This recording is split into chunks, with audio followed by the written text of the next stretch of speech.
Okay, so the next thing we're going to cover, again, I've talked about this before in our community. I'm going to publish this on YouTube as well. But alternatives to Gumroad and PayHip and Lemon Squeezy and those sorts of platforms, WooCommerce, etc., for publishing digital products and or physical products.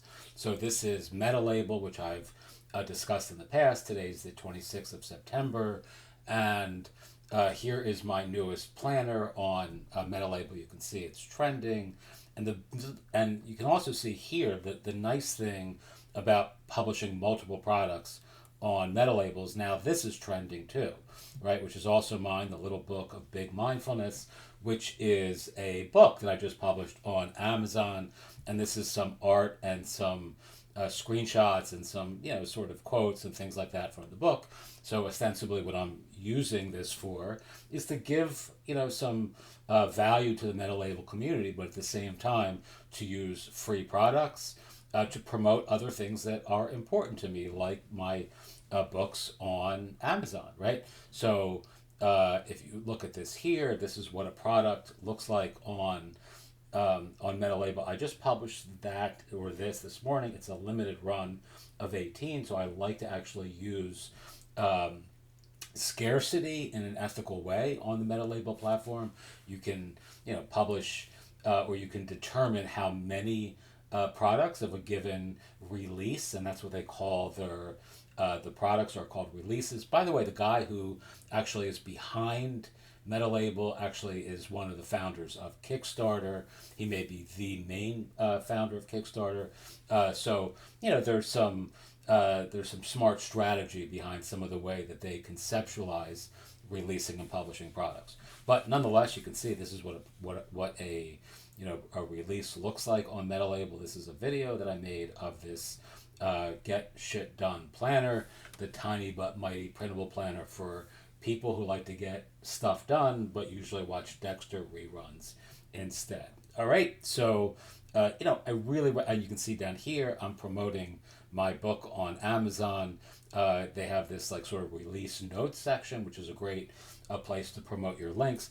And I really recommend using or experimenting with MetaLabel if you are frustrated with the Gumroads of the world, the even the Shopify's, the all the many different platforms that are available, Buy Me a Coffee, etc. They're all great, but MetaLabel does some interesting things right out of the box, including but not limited to community publishing projects, right? So they allow you to split revenue between all the creators on a specific project, which is in a really unique way. I'm not going to cover that here, but I'll cover that in the next series of videos. So it's a great way of building a label, right? That's what they call these individual, like these are my labels over here. I have a bunch of them, as you can see.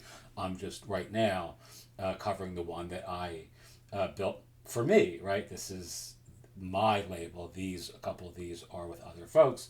But the nice thing is you can publish products in community as a platform and split the money, in any way that you see fit. And MetaLabel does all that for you on the back end, as long as your fellow partners have a Stripe account. They can all get paid, and you don't have to touch any of the sort of heavy lifting to make that happen. You can also build like a bank for your label. Like you can actually allocate a certain amount of money from every community release to like a reserve that allows you to grow a sort of source of revenue for your collective. Very cool. Some interesting things that you can do that I yet even haven't tried, but I think MetaLabel is a really interesting idea for 2026 if you're building something in community, a marketplace, a publishing platform, a collaborative, a collective, etc. I recommend checking them out. Teach what you know, do what you love, wake up the world with your work.